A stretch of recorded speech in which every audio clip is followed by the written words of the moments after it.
বেশ কিছুদিন ধরে বাউল সম্প্রদায় নিয়ে বিতর্ক চলছে বেশ জোরে সোরে। সবার একই প্রশ্ন, বাউল তত্ত্ব আসলে কি, তাদের ধর্মই বা কি? বিশ্লেষণ করলে দেখা যায় বাউল আসলে একটি মিশ্র ধর্ম।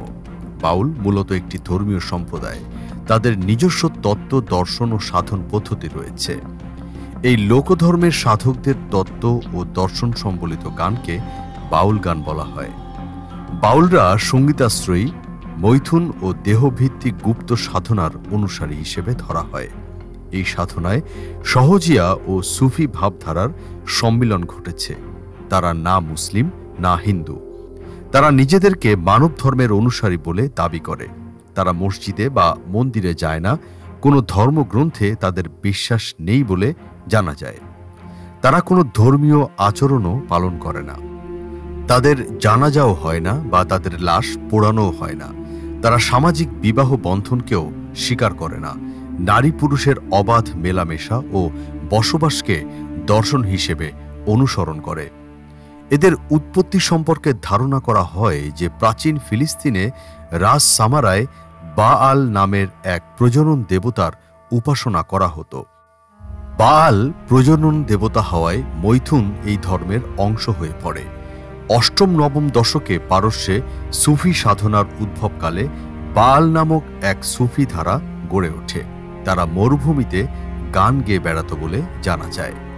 অন্যান্য সুফি সাধকদের মতো তারা পারস্য থেকে ভারত উপমহাদেশে আগমন করে এবং ভারতের বিভিন্ন অংশে ছড়িয়ে পড়ে।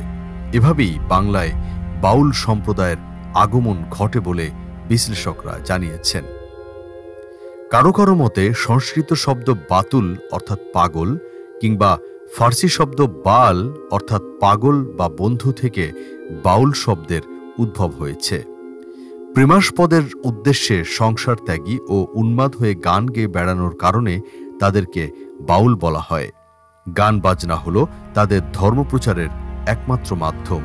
বিভিন্ন খানকা, মাজার, আখড়া তাদের ধর্মপ্রচার কেন্দ্র।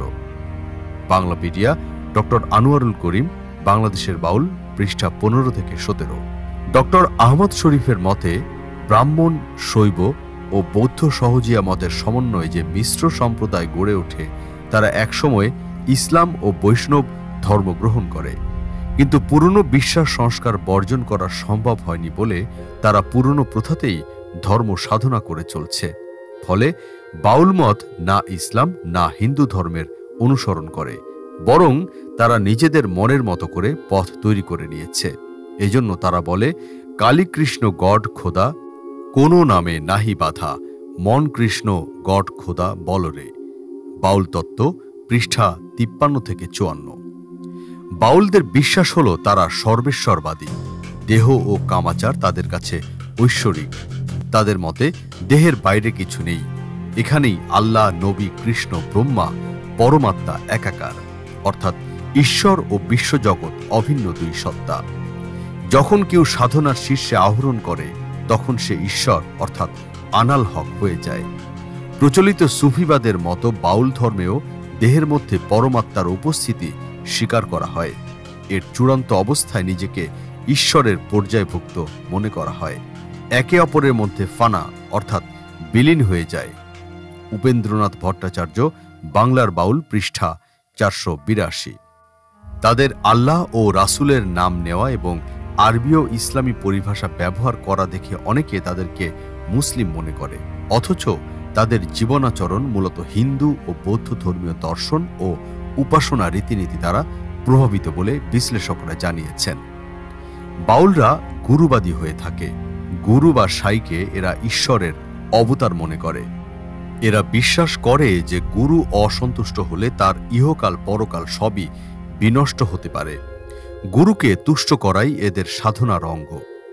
বাউল সম্প্রদায়ের সবচেয়ে গুরুত্বপূর্ণ ব্যক্তি হল ফকির লালন শাহ, যার জন্ম হয়েছিল 1772 সালে এবং মৃত্যু হয়েছিল 1890 সালে। কুষ্টিয়ার কুমারখালীতে জন্মগ্রহণকারী এই বাউল সাধকের মাধ্যমেই বাংলায় বাউল গানের ব্যাপক প্রসার ঘটে। তার ধর্ম পরিচয় জানা যায় না বলে খোঁজ পাওয়া গেছে, কেননা তিনি কোনো ধর্মীয় রীতিনীতি মানতেন না। তিনি বিশ্বাস করতেন সকল মানুষের মধ্যে বাস করে একজন মনের মানুষ, যার কোনো ধর্ম জাতপাত, বর্ণ, লিঙ্গ নেই। সেই অজানা, অস্পৃশ্য ও রহস্যময় মনের মানুষই ছিল তার ধ্যান জ্ঞান, যাকে তিনি ঈশ্বর মনে করতেন।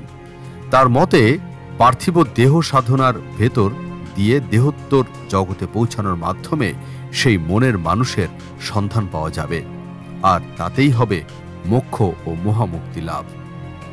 যেহেতু কোনো ধর্ম অনুসরণ করতেন না তিনি, তাই তার মৃত্যুর পর তার লাশ ধর্মীয় রীতিতে সৎকার করা হয়নি। তবে তার শিষ্যরা তাকে নবী বা সাইজি মনে করে, তার মাজারকে তাদের তীর্থভূমি মনে করে। বাউল সাধনায় অবাধ যৌনাচার ও গাঁজা সেবন খুবই সাধারণ ব্যাপার। একজন বাউলের একাধিক সেবাদাসী থাকে, সঙ্গিনী ছাড়া তাদের সাধনা অচল। তারা মনে করে মদ খাওয়া অনৈতিক, কেননা তা উচ্ছৃঙ্খল করে তোলে। কিন্তু তামাক ও গাঁজার নেশা মানুষকে আত্মমগ্ন করে মনকে ঊর্ধ্বগামী করে দেয়।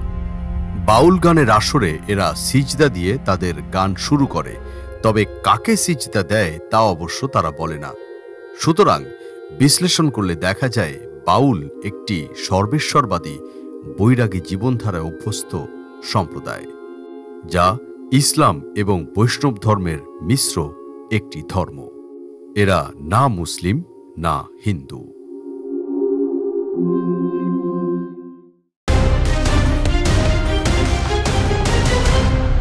বাংলাদেশ সময়, সবার আগে দেশ।